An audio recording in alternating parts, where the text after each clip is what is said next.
সকলো ইচ্ছা পূৰণ হৈ যাব। জপ কৰক মহাদেৱ শিৱৰ এই নাম। এই দুটা নাম শুনিলে আপোনাৰ সন্মুখত প্ৰকট হ'ব মহাদেৱ। আপোনাকো সকলো দুখ বিপদৰ পৰা মুক্তি দিব মহাদেৱে। ভগৱান শিৱ এনে এজন দেৱতা যাৰ দয়া আন সকলোতকৈ অধিক। তেওঁ এনে এজন দেৱতা যি কাৰোৰে বেয়া হোৱাটো নিবিচাৰে।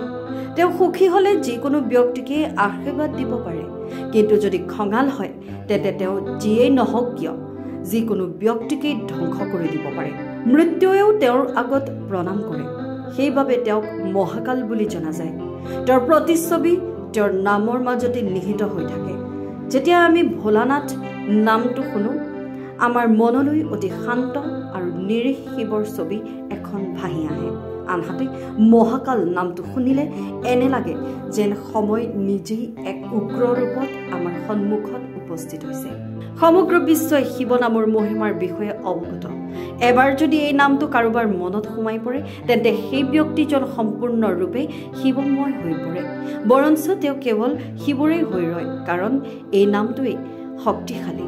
যদি আপুনি জানিব খোজে তেন্তে কেতিয়াবা নিৰ্জনতাত বহি সম্পূৰ্ণ হৃদয়েৰে ইয়াক জপ কৰক।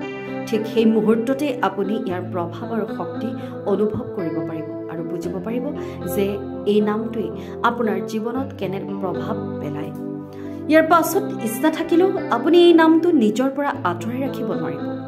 শিৱৰ বিষয়ে যিমানেই কোৱা নহওক কিয় সেয়া কমেই হ'ব, কাৰণ শিৱ নিজেই তেনেকুৱা। সেইকাৰণেই কেৱল দেৱতাসকলেই নহয়, আনকি অসুৰসকলো তেওঁৰ পৰম ভক্ত।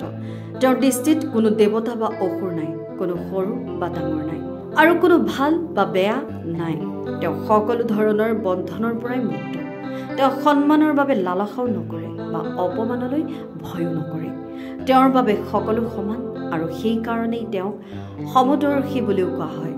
যদি আপুনি পূৰ্ণ বিশ্বাস আৰু একনিষ্ঠ হৃদয়েৰে শিৱৰ আৰাধনা কৰে আৰু নিজতকৈ শিৱৰ ওপৰত অধিক ভৰসা ৰাখে, তেন্তে জীৱনৰ প্ৰতিটো কঠিন পৰিস্থিতিত সেই একেই শিৱ নামেই আপোনাক সাহস যোগাব আৰু সেই বেয়া সময়ৰ পৰা উলিয়াই আনিব। সেই একেই শিৱ নামেই আপোনাক সকলো ধৰণৰ দুখ আৰু বিপদৰ পৰা মুক্তি দিব।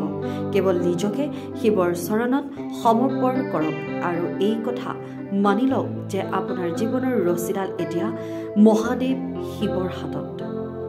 যি ঘটিব সেয়া তেওঁৰ ইচ্ছা অনুসৰিয়ে ঘটিব।